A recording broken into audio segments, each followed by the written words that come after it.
সর্বভূত আমাতে অবস্থিত আছে।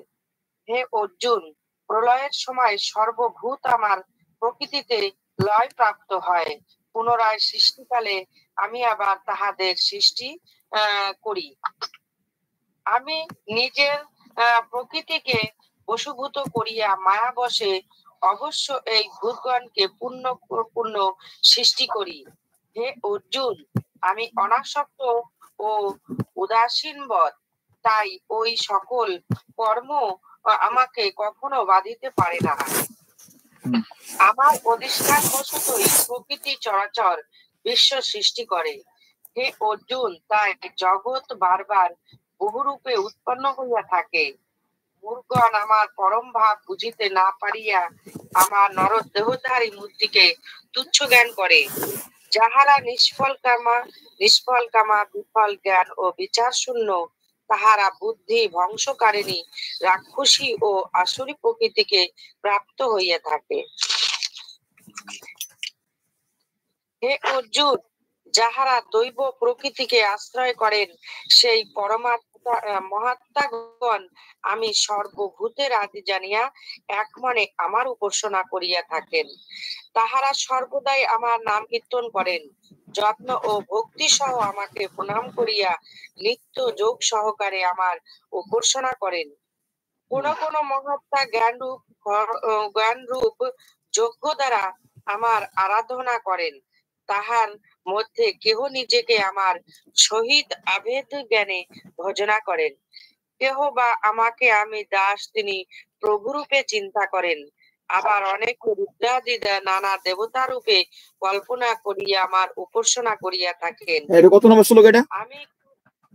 এটা 15 নম্বর শ্লোক।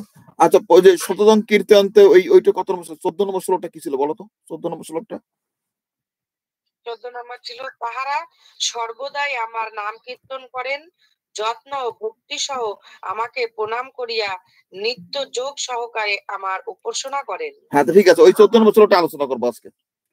14 নম্বর শ্লোকটা, হ্যাঁ, এবং 14 সঙ্গে আরো অন্যান্য দুইটা শ্লোক আলোচনা করবো। আমার প্রশ্ন উত্তর হলো কি, এই যে কীর্তন করা, এই কীর্তন শব্দের মধ্যে নাম কীর্তন করা, দেখো নাম এবং কীর্তন, কীর্তন করা বলতে যদি নাম কীর্তন করা, নাম জপ করা হয়, তাহলে তাহলে কীর্তন শব্দই থাকতো, কিংবা নাম নাম কথা থাকতো। সেটা কীর্তন আগে নাম বসাই দিছে, মানে মানে সেখানে যারা বলছে নাম কীর্তন করা, মানে এর অর্থ হলো নাম জাতীয় কীর্তন করা। কি কথা বুঝছো? গ্রামার বোঝার চেষ্টা করো। হ্যাঁ, তুমি মনে করো প্রাণীর কথা মনে করো, প্রাণী, চতুষ্পদ প্রাণী। তো বিড়াল একটা এক ধরনের চতুষ্পদ প্রাণী, কুকুর একটা চতুষ্পদ প্রাণী, ঘোড়া একটা চতুষ্পদ প্রাণী। তুমি বলতে পারো ঘোড়া চতুষ্পদ প্রাণী, যে চতুষ্পদ প্রাণী ঘোড়াটা। এখানে নাম কীর্তন, এখানে নাম শব্দটা সেই 14 নম্বর শ্লোকে কোথাও নাই। আমরা যে নাম কীর্তন করি না, নাম যে জপ করি না, এটা আমাদের শাস্ত্রে নতুন কিছু না, এটা বৈদিক শাস্ত্র থেকে আসছে, বেদের মধ্যে আসছে, বেদের থেকে। বৈদিক শাস্ত্রের মধ্যে আমরা এখানে গণপতির নাম আছে, আমরা নাম জপ করি। ভগবান দশম অধ্যায় বলছে যে যজ্ঞের মধ্যে জপযজ্ঞ, সেটা তার একটা বিভূতি, সেটা নাম জপ করা। সে নাম জপ করা, নামের সঙ্গে কোনো ইয়ে নাই। এখানে কথা হচ্ছে কি, যে আমরা শুধু তার নামটাই জপ করি, নামটাই সবকিছু, যেটা এখনকার যেটা মন্দিরগুলোতে শিক্ষা দেয় এই যুগে, যে তুমি আর কোনো কিছু জানার দরকার নেই, তোমার কোনো মন্ত্র পাঠ, তোমার আর কোনো অন্য কোনো মন্ত্র পাঠ করতে হবে না, তোমার অন্য কোনো শাস্ত্র পড়তে হবে না, তোমার কিছু করতে হবে না, শুধু নাম নিয়ে পড়তে হবে, এবং একটাই নাম। কি কথা ঠিক ঠিক না? কথা তাই তো নাকি? হরে রাম আর হরে কৃষ্ণ। আমার কথা কি, যে দেখো, যে নামটা হলো একটা ইন্ট্রোডাকশন। তোমরা যারা আসো, আমি তোমার বলি যে কে আসো এখানে, তাহলে নাম দিয়ে বলো যে আমি আসছি, সরস্বতী আসছে, লতা আসছে, নামটা এটা কন আছে, এটা সুবিধা করে দেয়। কোন ব্যক্তির সঙ্গে পরিচয় হলে তুমি বলো যে আমার নাম অমুক, কি কথা তাই কি তাই না? হ্যাঁ হ্যাঁ, যে আমার নাম সরস্বতী, আমার নাম কালী, আমার নাম কৃষ্ণ, নাম দিয়ে পরিচয় হয়। কিন্তু নাম দিয়ে পরিচয় হলে ওখানেই শেষ থাকে না, ওটাই শেষ না, ওটা শুরু, ওটা ইন্ট্রোডাকশন। কি কথা ঠিক ঠিক না? কথা আমি ভুল বলতেছি? হ্যাঁ, এই যে কৃষ্ণাদি এখানে আছে, কৃষ্ণাদির নাম জানি, তার সঙ্গে অল্প অল্প করে জানতেছি। তোমরা আমার সম্বন্ধে এখানে আসো, একটু একটু করে কিছু সময় জানো, তো নামটা দিয়ে তো সবকিছু শেষ হয় না। কি কথা ঠিক ঠিক না?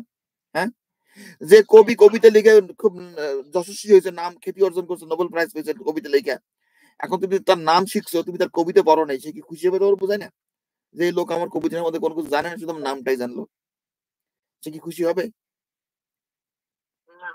কেমনে খুশি হওয়ার হ্যাঁ, কথা? কেমনে খুশি হওয়ার কথা? হ্যাঁ, এই যে লতা মনে করো দই বিক্রি করে, উদাহরণ দিলাম, সে কি করে না করে সেটা জানি না, আমি একটা উদাহরণ দিতেছি আর কি, উদাহরণস্বরূপ, যে তুমি রসগোল্লা তৈরি করো কি দই বিক্রি করো, তুমি নাম করা দইওয়ালা, নাম করা রসগোল্লা বিক্রেতা, এখন বলো যে লতা হলো খুব ভালো রসগোল্লা তৈরি করেন, লতার খ্যাতি সারা জগতে। যেমন আমাদের ওখানে এক লোক ছিল, এখন মরে গেছে বেচারা, খুব সুন্দর রসগোল্লা তৈরি করতো। এই পৃথিবীতে এত সুন্দর সুস্বাদু রসগোল্লা আমরা কোথাও খাইনি। আমরা কেন বলতেছি, আমি অনেক লোকের কাছে গল্পটা শুনছি যে ওনার যে রসগোল্লার যে মানটা এত যে টেস্টফুল, এটা ঢাকা বলো অন্যান্য বাংলাদেশের অন্যান্য জায়গা বলো, আমি আমেরিকা তো আসছি, ইংল্যান্ডে গেছি, বিভিন্ন জায়গায় ওই ধরনের রসগোল্লা কোথাও খাইনি সত্যিকার অর্থে।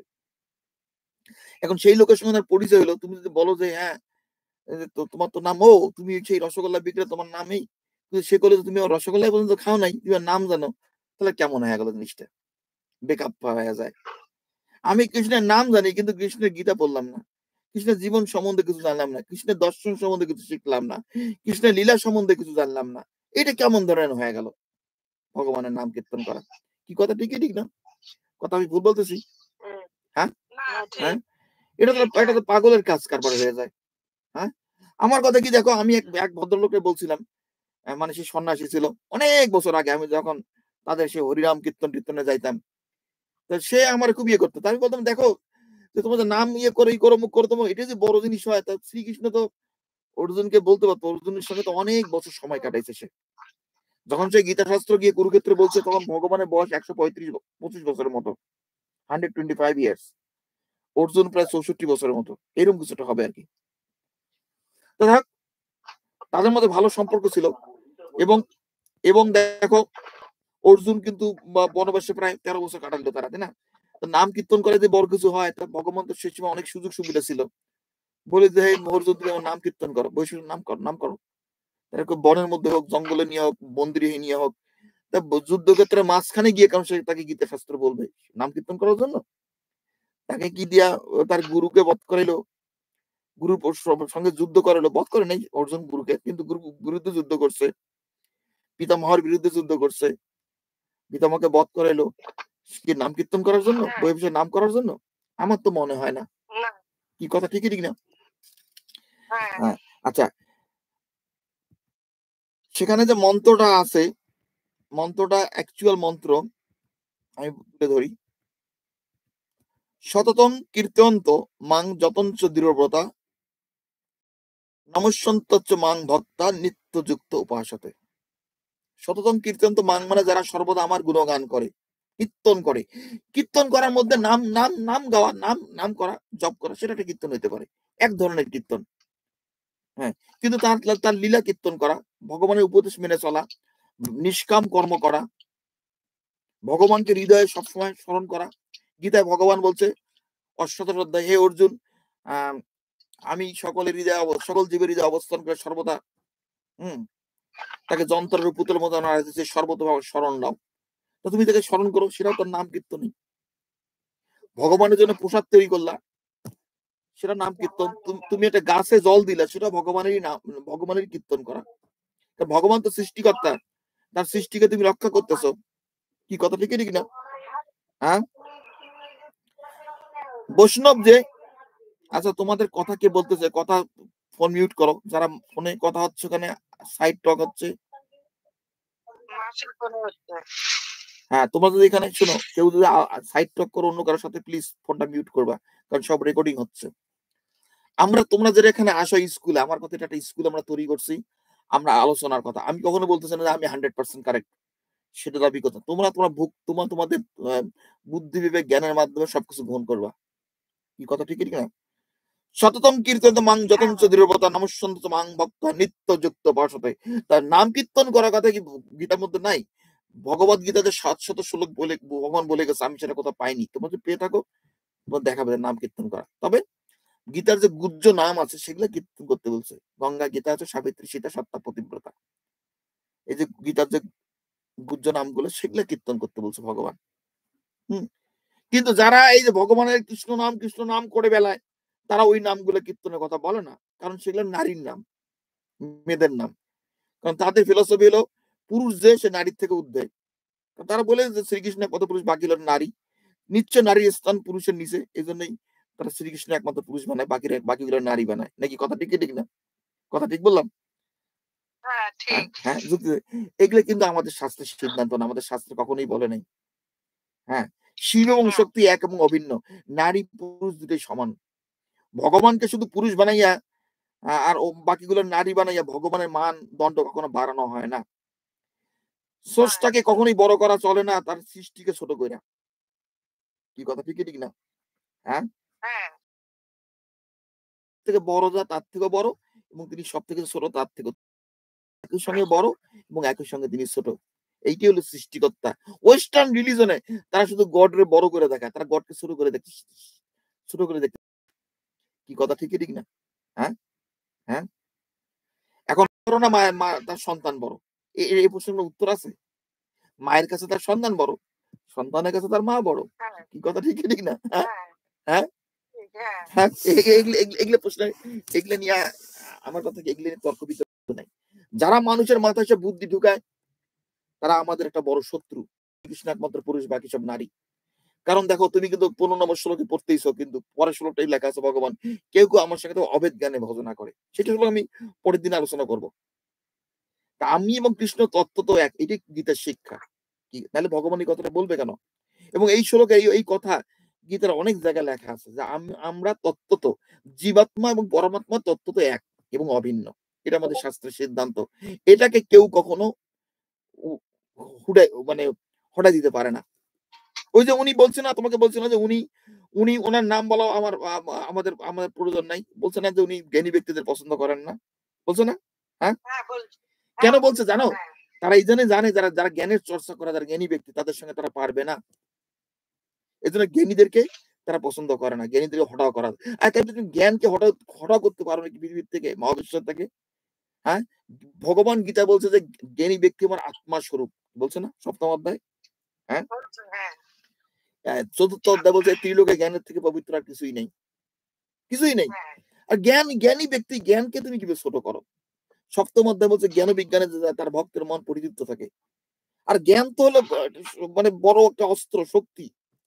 জ্ঞানকে কখনো ছোট করা যায় নাকি? হ্যাঁ, এগুলা এগুলা হচ্ছে কি গাঁজাখুরি। এদের যে টিচিং হচ্ছে গাঁজাখুরি, অন্ধত্ববাদের উপর বিশ্বাস করা, অন্ধত্ববাদ। তা আমার কথা, এই শ্লোকে কোথাও নাম শব্দ, তো নাম কীর্তন করা, এখন যারা গীতার ট্রান্সলেশন করছে, অনুবাদ করছে, এই জিনিসটা তারা ঢুকে দিচ্ছে প্রতিটা গীতার মধ্যে। অধিকাংশ গীতার মধ্যে দেখাচ্ছে যে নাম কীর্তন করতে বলতেছে এখানে, কিন্তু নাম শব্দটাই সততং কীর্তনতে মাং যতঞ্চ দৃঢ়ব্রতা নমস্যন্ত মাং ভক্তা নিত্য যুক্ত পাশতে। এখানে নাম কীর্তন করার কথা বলে ভগবান, কীর্তন করা। নাম কীর্তন সেটা এক ধরনের কীর্তন হতে পারে, ওয়ান টাইপ অফ কীর্তন। কি কথা বুঝতে পারতেছো?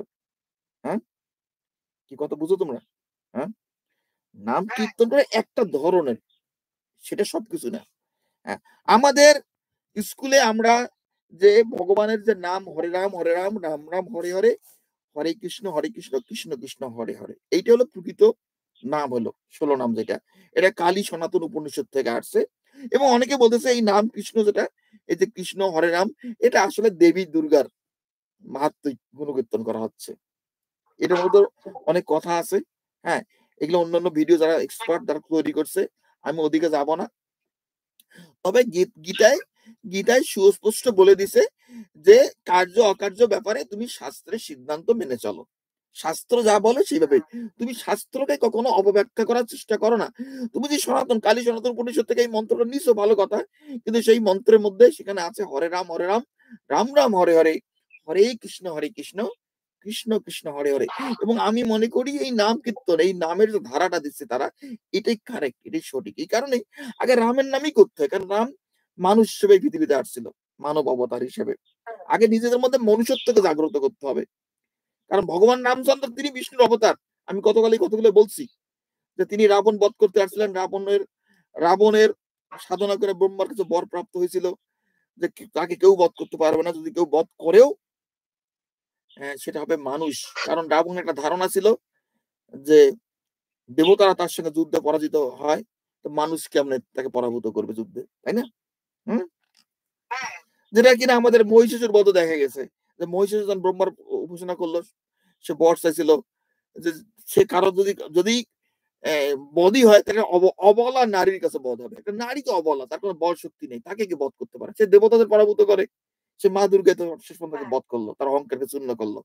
এখানে রামচন্দ্র আসলে মানুষ হিসেবে এ তে রাবণকে বধ করার জন্য, এবং ভগবান রামচন্দ্র আমাদেরকে শিক্ষা দিয়ে গেছেন যে কি মনুষ্যত্বের মতো আচরণ করে অশুভ শক্তি রাবণের মতো অসুর, অসম্ভব পরাক্রমশালী একটা অসুরকেও বধ করা যায়, যুদ্ধে পরাভূত করা যায়। আমরা ধর্মের পথে চলি, ন্যায়ের পথে চলি।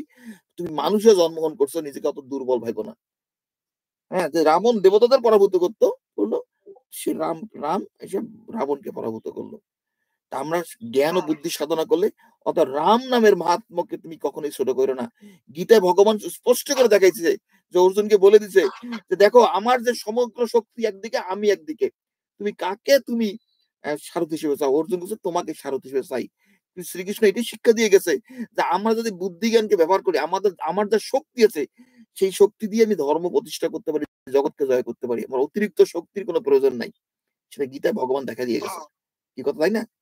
সে কোনো শক্তি দেয়নি হ্যাঁ, অর্জুনকে।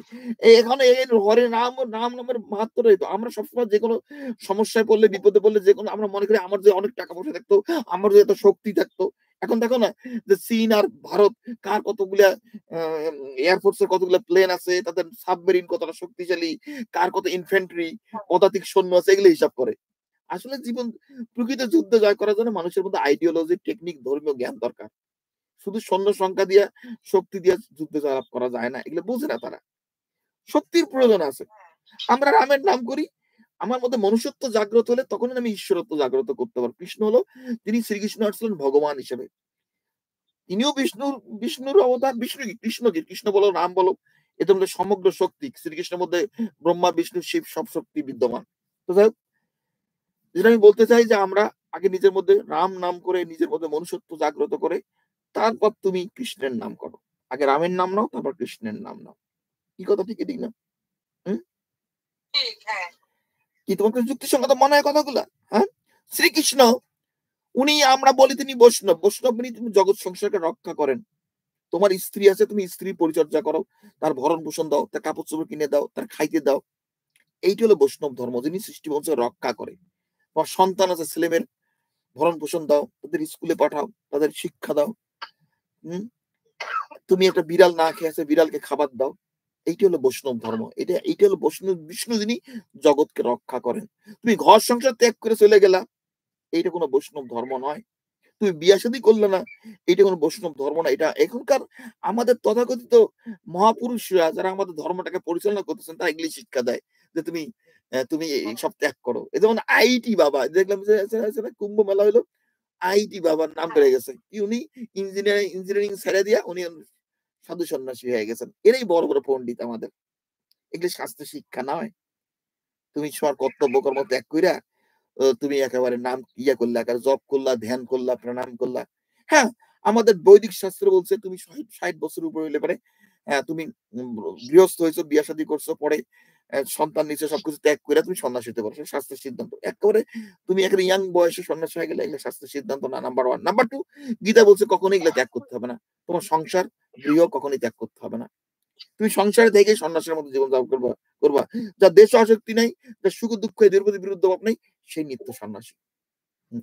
গীতার কথা হলো, দেখো যে আমরা যেন কর্ম করে, নিষ্কাম কর্ম করে ঈশ্বরকে লাভ করি। কর্ম আমাদের চিত্তকে শুদ্ধ করে। তোমরা যত নিষ্কাম কর্ম করবা, চিত্ত তত শুদ্ধ হবে, তোমার বুদ্ধি তত শুভ্র হবে, নির্মল হবে, তত তুমি তোমার মনে আনন্দ জাগবে, তুমি ঈশ্বরের কাছে পৌঁছবা। কর্ম না করে শুধু মালা জপ কইরা ঘনর পর ঘন ঘেনা কইরা ঈশ্বরের সান্নিধ্য লাভ করা যায় না। আমার অভিজ্ঞতা তা বলে না। আর যারা করে ওরা ওই প্রাপ্তিতে কিছু যায় আসে না। ওতে কিছু তারা অর্জন করতে পারে না। আচ্ছা, আমি নামের কথা বলি। Hello, my name is Josh. Hi, I am Bob. Nice to meet you. এটা আমেরিকাতে সাধারণত বলে। দুজন লোকের সাক্ষাৎকার হইলে, "এই আমার নাম জশ।" তো নামটা বলে সে। "Hello, I am Bob. Nice to meet you." তার পরের দিনে দেখা হলো, তাদের জিজ্ঞাসা করলো, "তুমি কি করো?" "ও, আমি অমুক জায়গায় কাজ করি।" "ও, তুমি এটা করো? আচ্ছা চল একসঙ্গে গিয়ে চাটা খাই।" হয়তো ফোন নম্বর বিনিময় হলো। বন্ধুত্ব করলো। একজন আরেকজনকে জানতে পারে। তার নামটা একটা ইন্ট্রোডাকশন। শ্রীকৃষ্ণ গীতা বলে গেছে কুরুক্ষেত্রে কাউকে, আমি দেখো নিউ ইয়র্ক শহরে থাকছি, অনেক মানুষই শ্রীকৃষ্ণের নাম জানে না, সত্য কথাই বলি। আমাদের ধর্ম সম্বন্ধে, কৃষ্ণ সম্বন্ধে অনেকেই জানে না তো, সত্য কথাই। এই যে রবীন্দ্রনাথের কথা বলে বিশ্বকবি, একটা কলা কবি উনি। আমেরিকা তুমি ম্যানহাটন শহরে তুমি এখানে 20 মাইল রাস্তা হাইটে যাও, তুমি 10,000 লোকের মধ্যে একজন ভাবা না যে সে রবীন্দ্রনাথের নাম জানে, জানো? এগুলা মানুষের মধ্যে একটা ভ্রান্ত ধারণা এগুলা।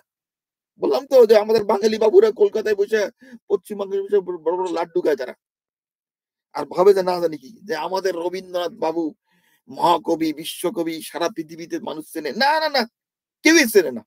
আমি 30 বছর ধরে আমেরিকা থেকে একাডেমিতে, আমি ইউনিভার্সিটি 10 বছর উপর পড়াশোনা করছি। আমি শুধু আমার জীবনে 2টা ছাত্র পাইছি যে রবীন্দ্রনাথ নাম উচ্চারণ করছে মুখ দিয়ে, 2 জন মাত্র, 2টা ইউনিভার্সিটিতে সারা জীবনে আমার। হ্যাঁ, একটা মেয়ে এই সিটি ইউনিভার্সিটি বলছিল যে আমি একটা রবীন্দ্রনাথের উপর আমি একটা পেপার লিখতেছি লিটারেচারের উপর, সে তার নাম বলছিল, আরেকটা জায়গায় বলছে একটা ছেলে, আরেকটা স্টুডেন্ট, যে সে রবীন্দ্রনাথের উপর একটা পেপার রিসার্চ করতেছে। কেউ অধিকাংশ জানে না, স্বাভাবিক। কারণ প্রতি বছর লিটারেচারে মানুষ নোবেল প্রাইজ পাচ্ছে। তুমি কটা কবির নাম জানো, সাহিত্যিকের নাম জানো প্রতি বছর? 1924 কে পেল লিটারেচার নোবেল প্রাইজ, 1923 কে পেল, 1922 কে পেল, 2024 কে পেল, 2010 কে পেল, 2015 থেকে পেল। কজনের নাম তুমি জানো? এগুলো বলে তো লাভ নেই। মানুষ এগুলো মূর্খতা, এগুলো মূর্খতা। শ্রীকৃষ্ণের কথা বলি, যে শ্রীকৃষ্ণের নামও অনেকে জানে না। তার সম্বন্ধে কিছু বলতে চাও, তার নাম বলতে হবে, তার ভগবত গীতার কথা বলতে হবে, এটা মানুষকে ইন্ট্রোডিউস করে দেওয়া। কিন্তু এটাই তো নাম করে তো কিছু হয় না। নাম করলে কি হলো নাকি? এটা কৃষ্ণ নামের আমি অনেক লোক জানি, আমার জীবনে আমি জানি কৃষ্ণ, বাসুদেব নাম, যারা বদমাইশি লোক। দেখেন নাম দিয়ে কি হবে? নামটা দিয়ে হবেটা কি? এগুলো মানুষের মস্তিষ্ক তারা নষ্ট করে দিয়ে গেছে। কি কথা ঠিক না? আচ্ছা, আমাদের নাম কি, নামের কি মাহাত্ম্য কি একেবারে নেই? নামের মাহাত্ম্য আছে। আমরা মা লক্ষ্মীর নাম পাঠ করি, অষ্টত শতনাম। সেই নামগুলোর মধ্যে একটা করে মাহাত্ম্য আছে। আমরা একটা নাম নিয়ে পড়ে থাকি না। কি কথা ঠিক না? আমি নামগুলো ব্যাখ্যা করি না, নামের ব্যাখ্যা দিই না। আমি যখন মা লক্ষ্মীর 108টা নাম পড়ি, সে নামগুলো ব্যাখ্যা করি, নামের অর্থগুলো ব্যাখ্যা করি না? করি কি করি না? হ্যাঁ, সেই দৃষ্টিতে আমরা নাম করতে পারি, সেটা একটা নাম নিয়ে আমরা করে থাকি না। সেখানে যেমন বিষ্ণুর সহস্র নাম আছে, 1000 নাম, প্রত্যেকটা নামের একটা করে মাহাত্ম্য আছে। এটা তো একটা নাম নিয়ে পড়ে আছে, শুধু একখান নাম নিয়ে। কি কথা বুঝতে পারতেছো? হ্যাঁ, এখানে আমরা সংকষ্ট নাশন গণেশ স্তোত্র, এখানে ভগবান বিনায়কের, ভগবান গণপতির 12টা নাম দেওয়া আছে, কিন্তু প্রত্যেকটা নামের মাহাত্ম্য আছে। আমি সেগুলো ব্যাখ্যা করবো না, আমরা এগুলো আমাদের স্কুলে মুখস্থ করবো। হ্যাঁ, কিন্তু শিলানন্দ প্রথম প্রণম্য শিরস দেবং গৌরী পুত্রম বিনায়কম ভক্তবসংসরে নিত্যং আয়ু সমর্থ সিদ্ধয়ে প্রথমং বক্রতুণ্ড চ একদন্তং দ্বিতীয়কম তৃতীয় কৃষ্ণ পিঙ্গাক্ষং গজভক্তং চতুর্থকম লম্বোদরং পঞ্চমং চ ষষ্ঠং বিকটমেব চ সপ্তমং বিঘ্নরাজং চ ধূম্রবন তথাষ্টমম নবমং ভালচন্দ্রং চ দশমং তু বিনায়কং একাদশং গণপতিং দ্বাদশং তু গজাননম। এই 12টা নাম, এই 12টা নাম আমাদের পাঠ, প্রত্যেকটা নামের একটা করে মাহাত্ম্য আছে, অর্থ আছে। কি কথা বুঝতে পারতেছো? যেমন তার একটা নাম হলো লম্ব উদর, তার উদরটা পেটটা অনেক বড়। হ্যাঁ, মানে কি, সে তার পেট দিয়ে সবকিছু ডাইজেস্ট করতে পারে। ভগবান গণপতি তাকে যা কিছু দেন না কেন সে ডাইজেস্ট করতে পারবে। আমরা আমাদের জীবনে চলার পথে আমরা অনেক কিছু হজম করতে পারি না। তুমি কোথাও গেছো, কাজে গেছো, এই করছো, কেউ কিছু তোমার একটু বিদ্রুপ করলো, একটু নিন্দা করলো, তুমি সেই নিন্দাটা সহ্য করতে পারবে না। কি কথা ঠিক না? সেটা তুমি ডাইজেস্ট করতে পারতেছো না। গণপতির গজানন, তার হাতির কান দুটো বড় কেন? কারণ কানের কথা বড় বলছে যে আমরা যেন কান দিয়ে বেশি কথা শুনি। তার এক নাম হলো একদন্ত। একদন্ত মানে কি? তার একটা দাঁত ভাঙা, একটা দাঁত আছে। জীবনে যা কিছু ভালো সেটা তুমি ধরে রাখো, খারাপ যেটা তুমি ত্যাগ করো, তাকে যেতে দাও, চলে যেতে দাও। খারাপ জিনিস জীবন থেকে চলে যেতে দাও, ভালো জিনিসকে ধরে রাখো। নামের মাহাত্ম্য আছে, সেটা আলাদা কথা, কিন্তু নাম নিয়ে পলিটিক্স করা যাবে না। এগুলো সাধনার উদ্দেশ্য হলো জ্ঞান অর্জন করা।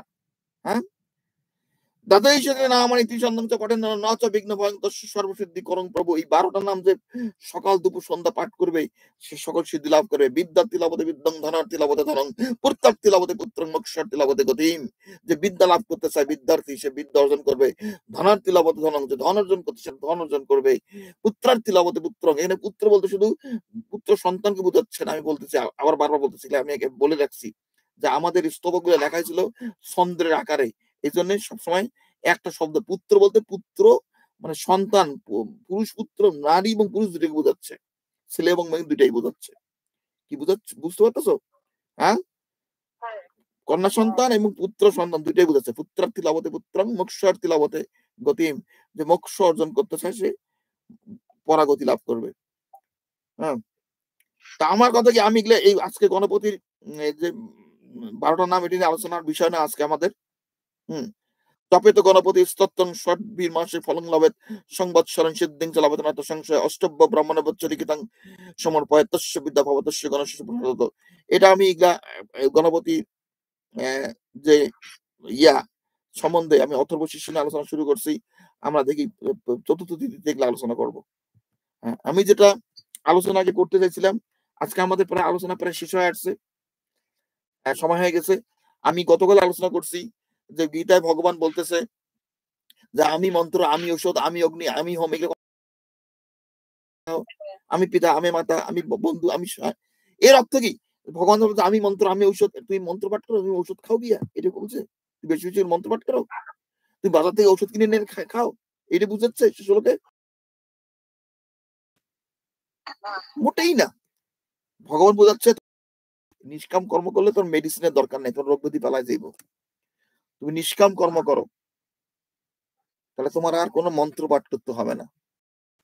হ্যাঁ, এখানে চণ্ডীতে আমি একটা বলি, চণ্ডীর থেকে নয়, এটা হলো কিলকস্তব থেকে, ন মন্ত্র নৌসং দর্শন কিঞ্চিত বিদ্যতে বিনা যাপন সিদ্ধান্ত সর্ব উচ্চারণাদিগম। এটা ভগবান শিব বলতেছে যে মা পার্বতী যে 700 শ্লোক আছে, সেই শ্লোক মানে সপ্তশতী মানে চণ্ডী পাঠ করলে আর অন্য কোনো মন্ত্রের প্রয়োজন হয় না। সেখানে কিন্তু 700 শ্লোক, অনেকগুলো মন্ত্র। সেখানে একটা ওই যে হরিনাম হরে কৃষ্ণের মতো না। চণ্ডী পাঠ করা মানে পুরো পুস্তকটা পাঠ করা, সেটা এখানে বুঝাচ্ছে। ন মন্ত্র, আর অন্য কোনো মন্ত্র দরকার, ন ঔষধ দরকার, অন্য কোনো তোমার কোনো ঔষধের কোনো প্রয়োজন নাই এই চণ্ডী পাঠ করলে। সেই কনসেপ্টেই, সেই ধারণার ভিত্তিতেই মনে রাখবা। হ্যাঁ, সেই ধারণার ভিত্তিতেই যে আমাদের গীতায় যে বলতেছে যে আমি মন্ত্র, আমি ঔষধ, আমি অগ্নি, আমি হোম, আমি দ্রব্য, এই কথাগুলো ভগবান বলে গেছে না? হুম, এই কথাগুলো ভগবান বলছে না? হ্যাঁ, অহংকৃত অহং যজ্ঞ, অহংকৃত অহং যজ্ঞ সদা অহং ঔষধম মন্ত্র অহমেব অজ্জম অহম অগ্নি অহং হুতম। এর অর্থ হলো আমি কৃত, আমি যজ্ঞ, আমি পিতৃপুরুষের জন্য নিবেদিত দর্পণ, আমি ঔষধ, আমি মন্ত্র, আমি যজ্ঞের নিবেদিত ঘি, আমি যজ্ঞের আহুতি। এর অর্থ এই নয় যে ভগবান আমি যজ্ঞ, আমি ঔষধ, তুমি গিয়ে বাজার থেকে বেশি করে ওষুধ কিনে নিয়ে আসো। আমি যজ্ঞ, তুমি বেশি বেশি করে যজ্ঞ করো। কারণ তিনি আমাদের যে দ্রব্য যজ্ঞ, যে ঘিতের কথা বলছে, আমি যজ্ঞের যে ঘি সেটা আমি, যজ্ঞ যে দ্রব্য আহুতি দেয় সেই দ্রব্যটা আমি। এর ভগবান কিন্তু চতুর্থ অধ্যায় বলছে যে দ্রব্য যজ্ঞতে জ্ঞান যজ্ঞের শ্রেয়, বলছে না ভগবান গীতায় চতুর্থ অধ্যায়? হ্যাঁ, কেননা মোক্ষদায় জ্ঞানের বিকাশে সকল কর্মের পরিসমাপ্তি। আমি কিন্তু তোমাদের এই মন্ত্রগুলো সব ধরাই দিই সবসময়। তোমরা এখন পড়বা, দেখবা এই কথাগুলো। আমি যে কথাগুলো বলি, তোমরা যদি নিজে নিজে না পড়াশোনা করো, এগুলো ধরে রাখতে পারবে না ব্রেনের মধ্যে। গীতা হলো একটু অ্যাডভান্স লেভেলের জন্য, কিন্তু আমি তোমাদের গীতা পড়াই। এই কারণে পড়াই, আমি জানি যে তোমরা যে গীতা পড়তে থাকো, গীতা পড়তে পড়তে গীতা ক্যাচ আপ করে ফেলবা। গীতা আর কিছুই না, আমাদের সূক্ষ্ম বুদ্ধি, সঠিক বুদ্ধি মস্তিষ্কে চাষাবাদ করা।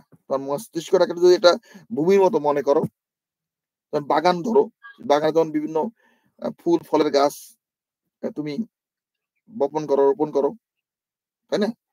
আমাদের মস্তিষ্কটা সেরকম ভাবে চিন্তা করো। তাই এখানে সঠিক বুদ্ধিকে কাল্টিভেট করা, চাষাবাদ করা সঠিক বুদ্ধির এই গীতা শাস্ত্র। তোমার মস্তিষ্কের মধ্যে সঠিক বুদ্ধি জাগ্রত হয়, তাহলে তুমি মোক্ষ লাভ করে গেছো জীবনে। কারণ আমরা জীবনে সবসময় কর্ম করতেছি, আমাদের কর্মের মধ্যে ভুল ত্রুটি এই কারণে হয় কারণ আমাদের চিত্ত শুদ্ধ নয়, আমাদের মনটা পবিত্র নয়, আমাদের মধ্যে অভিসন্ধি থাকে, আমাদের মধ্যে স্বার্থপরতা থাকে, আমাদের মধ্যে অজ্ঞতা থাকে, অন্ধত্ব থাকে। এই কারণে আমরা ঈশ্বরকে দর্শন করতে পারি না। আমাদের ঈশ্বর দর্শন তখনই হবে আমরা যখন সঠিক বুদ্ধি লালন পালন করবো। এই জন্য গীতায় বলছে যে আমরা কেন নিষ্কাম কর্ম করব? আমাদের মনের মধ্যে যতক্ষণ কামনা থাকবে, আমাদের চিত্তটা হচ্ছে অশুদ্ধ। কিন্তু আমার মন থেকে কখনোই কামনা দূর হবে না রাতারাতি। আমার কামনা মনকে চিত্তকে শুদ্ধ করার জন্য, কামনা মুক্ত করার জন্য নিষ্কাম কর্ম করতে হবে, যজ্ঞ করতে হবে, যোগ সাধনা করতে হবে। করতে করতে করতে করতে করতে করতে আমাদের চিত্তটা শুদ্ধ আসবে। হ্যাঁ, তখন আমাদের ভগবানের মন স্থির আসবে, তখন আমরা পরম তত্ত্বকে জানতে পারবো। এটাই গীতার শিক্ষা। মন্ত্র জপ কইরা, মন্ত্র জপযজ্ঞ, যজ্ঞের মধ্যে জপযজ্ঞ 2-4 জন পারে, যারা সন্ন্যাসী অলরেডি হয়ে গেছে, তাদের মন এই পার্থিব জগতের কোনো কিছুতে কোনো কিছুতে কোনো কিছু পার্থিব জগতের কোনো কিছু তাদের মন নাই, তারা 2-4 জন পারবে। কিন্তু সাধারণ মানুষ, তোমরা যারা সংসারে থাকো, যারা কিনা তোমাদের স্বামী স্ত্রী আছে, সন্তান আছে, তাদের উপর দায়িত্ব কর্তব্য পালন করতে চাও, গৃহস্থের মতো গারস্থ জীবন যাপন করে ঈশ্বর লাভ করতে চাও, তোমার জন্য গীতা শাস্ত্রের নিষ্কাম কর্মই হলো সর্বোৎকৃষ্ট পথ। কারণ জীবনে চলার জন্য সবাইকে কর্ম করতে হবে, অর্থ উপার্জন করতে হবে। হ্যাঁ, এর জন্য নিষ্কাম কর্ম হলো শ্রেষ্ঠ পথ। আজকের আমি আলোচনা এখানেই শেষ করবো।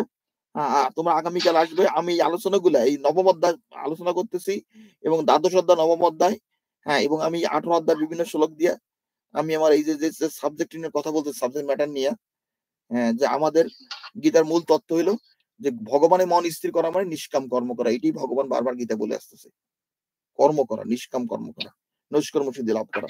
আচ্ছা, আজকের মতো আলোচনা এখানেই শেষ। কারো কোনো প্রশ্ন থাকলে বলো। আমি কারো কোনো প্রশ্ন আছে? আচ্ছা, তোমরা এখন গীতার গুজ্জ নাম বলো। গঙ্গা, গীতা, সাবিত্রী, সীতা, সত্তা, পতিব্রতা, ব্রহ্মবলীর, ব্রহ্ম বিদ্যা, তীক্ষ্ণ মুক্তি গৃহিণী, অর্ধমাত্রা, চিতানন্দ, ভবগ্নি, ভ্রান্তি নাশিনী, বেদত্রয়ী, পরানন্দ, তত্ত্বজ্ঞান মন্দির, এদত্তানি জাপে নিত্যং, নর নিচ্ছল মানসম জ্ঞানী সিদ্ধিং লাভে নিত্যং, তথান্তে পরমম পদম। জয় গীতা, জয় গীতা, জয় গীতা। অনন্ত আনন্দময় অনন্ত জীবন দর্শন মন্দিরে যাই হোক, অনন্ত আনন্দ অনন্ত জীবন দর্শন মন্দিরে যাই হোক, অনন্ত আনন্দ অনন্ত জীবন দর্শন মন্দিরে যাই হোক, বিশুদ্ধ সনাতন মন্দিরে যাই হোক, বিশুদ্ধ সনাতন মন্দিরের জয় হোক, বিশুদ্ধ সনাতন মন্দিরের জয় হোক। জয় গীতা, জয় গীতা, জয় গীতা। মন্দির জয় হোক। গীতা গীতা গীতা, জয় গীতা, জয় গীতা, জয় গীতা।